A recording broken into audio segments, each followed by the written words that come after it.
88% of Aboriginal children come into care because of family violence. Now that's not family violence alone, obviously. Family violence, drug and alcohol, mental health, all of those issues impact, and primarily it relates to intergenerational trauma, the impact of violence perpetrated on Aboriginal people over many years. And I think that, it's really important that we get messaging out about the impact of violence on children. I own you, boy.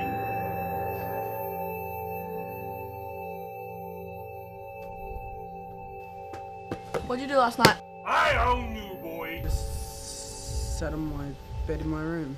Oh yeah, I got this cool ass game, NBA 2K17. You are my bloody business. Johnny. I work my black ass off Johnny, every day to get what's wrong with you? what you want. One of the key messages is what you do see is the acting out or the withdrawing, or you see what you might think is daydreaming, which is we saw in one of the clips where he's actually quite concerned about what was going on and thinking about what was going on the night before. But what you don't see underneath all of that is the developmental trauma that's happening.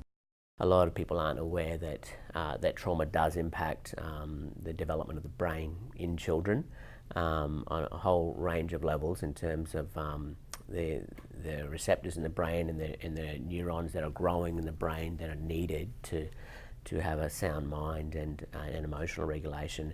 Family violence, when it's really serious, impacts the development of our children's brains. So I think we need to talk much more about that, so that parents are aware that it's not just a social issue, but you literally, family violence is compromising the biological development of our bubs. It's important that we also work with the system to, make sure there are programs and services that are there for our people that meet their needs. For too long, many services have failed Aboriginal people. The impacts of family violence ripple right across communities. So I've spoken a little bit about the individual or the child who is then growing up as a teenager and experiencing the wounds inside, but there's also the parents that are impacted and are often those behaviours that they're enacting, or the family violence that's occurring for the child, is because the parents themselves have experienced trauma from their parents. And so you see not only the impacts on the child, but you see often the parents who have unresolved trauma are actually reenacting and re-traumatising themselves. Children relay what their parents are doing, so that's how they learn. And you see that they portray exactly what's happening in front of them. So when watching what happens with their parents, they're laying the templates for their life about the way people should be treated, or that family violence is okay. And unfortunately it's not, and I think they're great clips to bring to the forefront, rather than sort of it being hidden, of what's happening in our homes and our schools. Where's that cash for my phone credit, you bitch? I needed the money to get to school. You think I'm stupid or something? You did it so I couldn't call you, huh? So I couldn't check on you and see where you are. I'm out of credit too. I needed the money to get to school. I told you that. You bitch. What you don't see is I'm learning from you. What you don't see is the relationships in my future. What you don't see is what family violence is doing to me. Some of the interventions that would work or do work are working with the family as a whole. So people need individually to understand their own trauma. So we see a lot of transgenerational trauma, so it gets passed down.